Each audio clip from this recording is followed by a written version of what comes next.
Hello students. तो आज के इस वीडियो में आपका पुनः स्वागत है। आज हम चर्चा करेंगे सिंथेसिस का जो पहला अध्याय है, सिंपल सेंटेंस के निर्माण के बारे में। तो जैसा कि आपने पिछले वीडियो में देख लिया होगा कि दो या दो से अधिक वाक्यों को एक में मिला करके सिंपल सेंटेंस बनाना, कंपाउंड सेंटेंस बनाना और कॉम्प्लेक्स सेंटेंस बनाना, उसके बारे में चर्चा किया गया था। तो यहाँ पर हम आपको या दो से अधिक यानी भिन्न भिन्न वाक्यों को एक में मिला करके सिंपल सेंटेंस कैसे बनाएंगे, उन नियमों के बारे में हम आपको बताने चल रहे हैं। तो आइए देखते हैं। पहला अध्याय आपका है सिंपल सेंटेंस बनाना। तो इसमें जो रूल्स हैं, जैसा कि आपको मालूम है कि सिंपल सेंटेंस के 8 नियम हैं। पिछले वीडियो में बात बताई गई है। तो जिनमें से आपका जो रूल्स है उसमें आपका पहला नियम चल रहा है यूज ऑफ पार्टिसिपल। तो इस पहले नियम से हम किस तरीके से वाक्यों को जोड़ेंगे, हम उसी के बारे में आपको समझाने वाले हैं। तो देखिए, जैसा कि यहाँ लिखा है यूज ऑफ पार्टिसिपल, तो सबसे बड़ी बात यह है, सबसे महत्वपूर्ण पॉइंट यह है कि पार्टिसिपल निम्न 3 प्रकार के होते हैं। जैसे नंबर 1 प्रेजेंट पार्टिसिपल, नंबर 2 आपका past participle, number 3 perfect participle. और इस पार्टिसिपल के ये पहचान भी है कि अगर कहीं वर्ब की फर्स्ट फॉर्म प्लस आईएनजी आएगा तो इसको हम प्रेजेंट पार्टिसिपल कहते हैं। दूसरा है पास्ट पार्टिसिपल, वर्ब की थर्ड फॉर्म अगर आती है तो वो पास्ट पार्टिसिपल होगा। और तीसरा है कि वर्ब की थर्ड फॉर्म से पहले अगर हैविंग आ जाए तो ये परफेक्ट पार्टिसिपल होगा। तो ये तो आपका पहचान सूत्र हुआ। दूसरी बात यह है कि अगर आप हिंदी में इसका अर्थ निकालते हैं तो जो आपका प्रेजेंट पार्टिसिपल यानी वर्ब की फर्स्ट फॉर्म प्लस आईएनजी है, इसका अगर हिंदी में अर्थ निकालेंगे तो इसका हिंदी में अर्थ आएगा कर या करके, करते करते, करते हुए, इसका हिंदी में अर्थ होगा। दूसरा है वर्ब की थर्ड फॉर्म को हम विशेषण के अर्थ में प्रयोग करते हैं। तीसरा है हैविंग प्लस वर्ब की थर्ड फॉर्म अगर लिखा हो तो इसका भी हिंदी में अर्थ लगभग प्रेजेंट पार्टिसिपल की ही तरह आता है, परंतु इसमें थोड़ा सा अंतर है। जैसे यहाँ लिखा है कर या करके और यहाँ पर लिखा है करके ही, के पश्चात, के बाद ही आदि, ये अर्थ देता है। तो हम सबसे पहले इन तीनों में से जो पहला पॉइंट आपका है उसके बारे में चर्चा करेंगे। तो देखिए, पहला लिखा प्रेजेंट पार्टिसिपल यानी वर्ब की फर्स्ट फॉर्म प्लस आईएनजी, जिसको हिंदी में हम कर या करके, करते करते, करते हुए कहेंगे। तो इनका प्रयोग वाक्यों को जोड़ने में हम कैसे करेंगे, अब आइए इसके बारे में देखें। तो इसमें सबसे पहले आपको कंडीशन समझना है। कंडीशन नंबर 1 का मतलब हुआ कि प्रेजेंट पार्टिसिपल का एक कंडीशन है और ये नंबर 1 के बारे में चर्चा हो रही है। प्रेजेंट पार्टिसिपल के बारे में मैं आपको बता रहा हूँ कि कंडीशन क्या है। तो देखिए, अर्थात प्रेजेंट पार्टिसिपल यानी वर्ब की फर्स्ट फॉर्म प्लस आईएनजी लगाएंगे, कहां पर लगाएंगे, उसका ये कंडीशन है। तो कंडीशन जरूर याद रखिए, बिना कंडीशन के आप इसको अप्लाई नहीं कर सकते हैं। तो देखिए कैसे। सबसे पहले बात यह है कि प्रेजेंट पार्टिसिपल यानी वर्ब की फर्स्ट फॉर्म प्लस आईएनजी, देखिए लिखा हुआ है वर्ब की फर्स्ट फॉर्म प्लस आईएनजी का प्रयोग वाक्यों को जोड़ने में तब किया जाता है जब भी दिए गए वाक्यों के कर्ता समान हो। पहला कंडीशन यही है कि जबकि दिए गए वाक्यों के कर्ता अगर समान हो तभी जाकर के आप जो है प्रेजेंट पार्टिसिपल यानी वर्ब की फर्स्ट फॉर्म प्लस आईएनजी का प्रयोग करेंगे। दूसरी बात यह है, ऐसे स्थिति में पहले वाक्य की क्रिया को प्रेजेंट पार्टिसिपल में बदल देते हैं और शेष बचे हुए वाक्यांश को लिखकर कामा लगाते हैं। इसके पश्चात दूसरे वाक्य को वैसे ही लिख देते हैं। तो अब इस बात को हम कैसे समझेंगे, आइए हम एग्जाम्पल से देखते हैं। अब देखिए, पहला उदाहरण है कि he went to the garden, वह बागीचे में गया। ही प्लग्ड फ्लावर्स, उसने फूल तोड़े। तो इसका यह मतलब हुआ, आप सबसे पहले यह देखेंगे कि दिए गए विभिन्न वाक्यों की जो सब्जेक्ट हैं यानी कि कर्ता हैं। देखिए पहला लाइन, प्रेजेंट पार्टिसिपल यानी वर्ब की फर्स्ट फॉर्म प्लस आईएनजी का प्रयोग हम वाक्यों को जोड़ने में तब करेंगे जब भी दिए गए वाक्यों के कर्ता समान हो। पहला कंडीशन कर्ता समान होना चाहिए। देखिए यहाँ दूसरे उदाहरण में भी कर्ता आपका समान है और यहाँ 3 एग्जाम्पल यानी 3 वाक्य लिखे, तीनों में कर्ता समान है। यही सबसे बड़ा महत्वपूर्ण कंडीशन है कि 2 वाक्य हो, चाहे 3 हो, चाहे 4 हो, चाहे 6 हो, जितने भी वाक्य उनके दिए गए वाक्यों के कर्ता समान होने चाहिए। ऐसे ही स्थिति में आप प्रेजेंट पार्टिसिपल का प्रयोग वाक्यों को जोड़ने में करेंगे, अन्यथा नहीं। अब देखिए, तो यहाँ कर्ता समान है, ये पहला कंडीशन। अब ऐसे स्थिति में पहले वाक्य की क्रिया को, यानी कि अगर हम इस वाक्य को देखें तो इस वाक्य में जो क्रिया आ रहा है वो है वेंट। तो इसी वेंट को यानी इसी क्रिया को, पहले वाक्य की क्रिया को प्रेजेंट पार्टिसिपल यानी कि वर्ब की फर्स्ट फॉर्म प्लस आईएनजी में बदल देते हैं। अब देखिए, जहां वेंट लिखा है ये वर्ब गो का सेकंड फॉर्म वेंट है। तो जब आप इसको प्रेजेंट पार्टिसिपल में बदलेंगे तो जो वेंट है इसको फर्स्ट फॉर्म में लाएंगे तो ये बन जाएगा गो, और जब गो बन जाएगा तो इसमें आईएनजी जोड़ देंगे तो यहाँ हो जाएगा गोइंग। तो ये कह रहे हैं कि प्रेजेंट पार्टिसिपल में बदल देते हैं और शेष बचे हुए वाक्यांश को लिखकर। अब देखिए, जब आपने गो से शुरू किया तो गोइंग हो गया, अब शेष बचा हुआ वाक्यांश आपका टू द गार्डन है। इतना लिखने के बाद अब फिर कह रहे हैं कामा लगाते हैं, यानी कि देखिए यहाँ पर आपका कामा लगा हुआ है, कामा आया है। इसके बाद फिर आगे कह रहे हैं इसके पश्चात दूसरे वाक्य को वैसे ही लिख दिया जाता है। उसके बाद जो दूसरा वाक्य आप वैसे उतार देंगे। तो यहाँ पर आप देख रहे हैं कि ही प्लग्ड फ्लावर्स। तो इस तरीके से ये आपका पहला एग्जाम्पल हुआ। अब आइए हम दूसरे एग्जाम्पल को देखते हैं। यहाँ लिखा है he reach home, he met to his mother, he touched her feet. इसमें 3 वाक्य हैं, तो चाहे 2 हो चाहे 3 हो उसी तरीके से बदलना। अब देखिए, यहाँ पर आपका वर्ब आया है रीच्ड, तो ये भी सेकंड फॉर्म है, इसको फर्स्ट फॉर्म में लाएंगे तो रीच होगा, रीच में आईएनजी आप जोड़ेंगे तो ये रीचिंग हो जाएगा। यानी कि यह वर्ब की फर्स्ट फॉर्म में आईएनजी जोड़ करके इसको आपको प्रेजेंट पार्टिसिपल बना देना है। इसके बाद जब प्रेजेंट पार्टिसिपल बन गया तो जो बचा हुआ है आप इसको लिख देंगे। यहाँ देखिए जो वाक्यांश बच रहा होम, इसको लिख करके और पुनः आपको कामा लगा देना। तो यहाँ आपने कामा लगा दिया। अब कहा जा रहा दूसरे वाक्य को ऐसे लिख दीजिए। तो यहाँ लिखा he met to his mother, आपने वो ऐसे लिख दिया he met to his mother, दूसरे वाक्य को ऐसे लिख दिया। अब एक बात और है कि इसमें एक वाक्य और दे दिया ही टच्ड हर फीट। तो वाक्य को हम पढ़ते हैं और उसको पढ़ने के बाद समझते हैं, और समझने के पश्चात जो डिमांड होता है, जनरली 2 से अधिक वाक्य जब आते हैं तो कोई ना कोई उसमें कंजंक्शन जोड़ दिए जाते हैं। जनरली अगर साधारणतः देखा जाए, अगर सिंपल सेंटेंसेज यानी साधारण वाक्य हैं, यानी जो कि एक तरह से साधारण किस्म के हैं, अफर्मेटिव जैसे हैं, तो उसमें अक्सर जो है कंजंक्शन एंड काम कर जाता है। लेकिन कई बार आप बट भी लगा देंगे या कोई और कंजंक्शन भी लगा देंगे। मेरे कहने का मतलब यह है, इसका मूल कॉन्सेप्ट यही है कि अगर 2 वाक्य हैं तो आप तो ऐसे लिख देंगे, परंतु 2 से अगर अधिक वाक्य हैं तो कोई कोई उपयुक्त कंजंक्शन लेकर के लिखा जाएगा। अब देखिए कैसे, he reached home, he met to his mother, he touched her feet. तो reaching home, he met to his mother and touched her feet, क्योंकि इसका अर्थ इस तरह से दे रहा है। अब देखिए दोनों का हम अर्थ निकालेंगे। तो सबसे पहले आप इसका अर्थ देखिए, जैसे लिखा going, going to the garden यानी बागीचे में जाकर। अब आप जरा यह देखिए, बागीचे में जाकर या बागीचे में जा करके, ऐसे भी आप कर सकते हैं, गोइंग टू द गार्डन। और ही प्लस फ्लावर, उसने फूल तोड़े। यहाँ हो रहा है रीचिंग होम यानी घर पहुंचकर अथवा घर पहुंच करके। यह बात जरूर ध्यान दीजिएगा, चाहे कहीं घर पहुंचकर और चाहे घर पहुंच करके, क्योंकि ये प्रेजेंट पार्टिसिपल का हिंदी में अर्थ है। अब इसके बाद he met to his mother, वो अपनी माँ से मिला, अपनी माता जी से मुलाकात किया। एंड टच्ड हर फीट, और उनके पाँव को छुआ। तो ये बहुत ही सिंपल है और मैं आशा करता हूं कि आपको ये नियम जरूर समझ में आ गया होगा।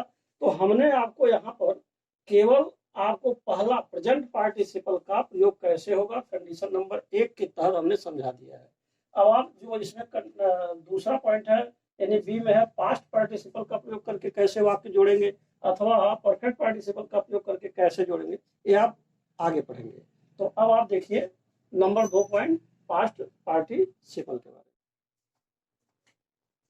तो अब आप देखिए नंबर 2 पास्ट पार्टिसिपल के बारे में, दूसरा पॉइंट। अब इसके लिए हमने कंडीशन नंबर 2 लिखा है।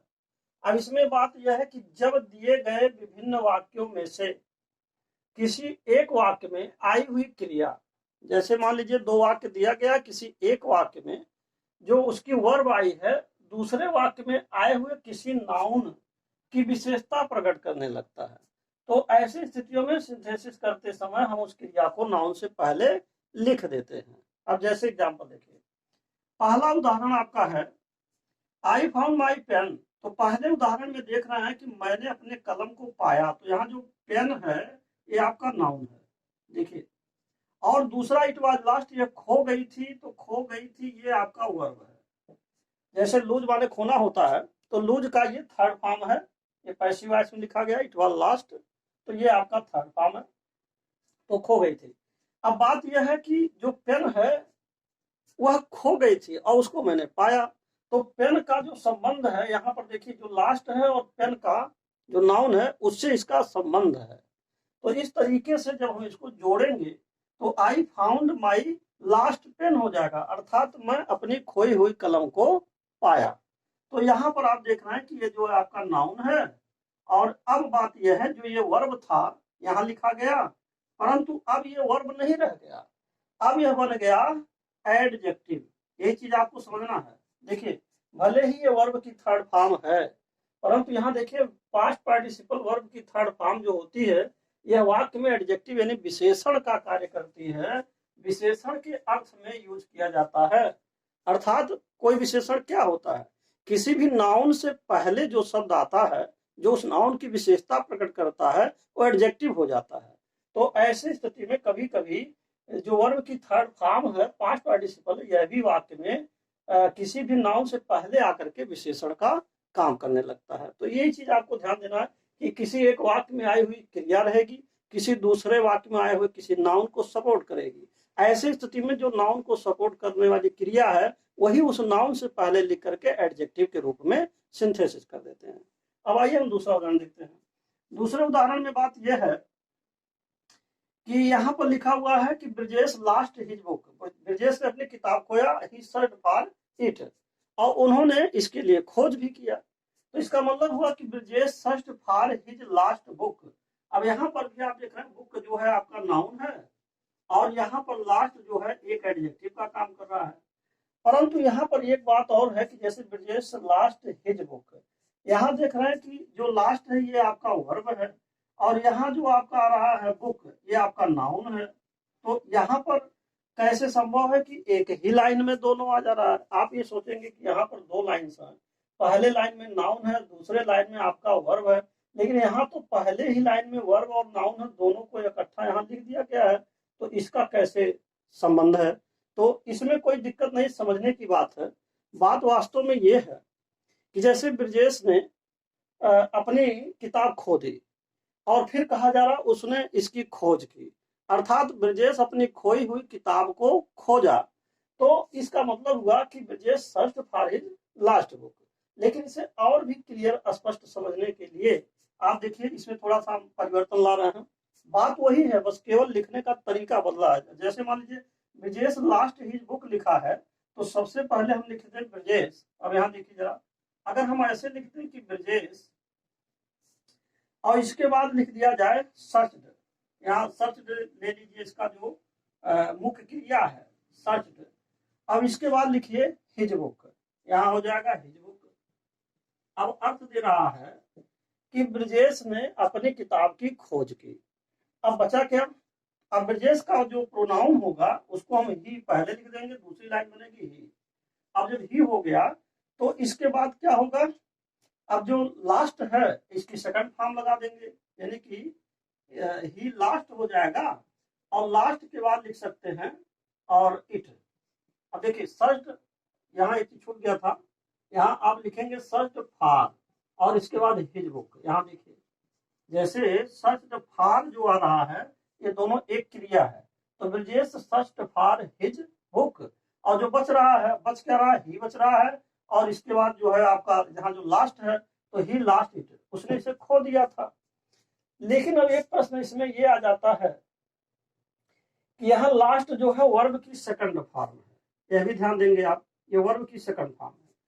और अगर आप चाहें कि ही लास्ट इट लिखा है तो आप इसको अगर पैसिव में बदल दीजिए तो ये हो जाएगा इट वाज और लास्ट हो जाएगा। अब देखिए यही फॉर्म जो सेकंड था, अब ये आपका थर्ड फॉर्म हो गया ऑटोमेटिकली।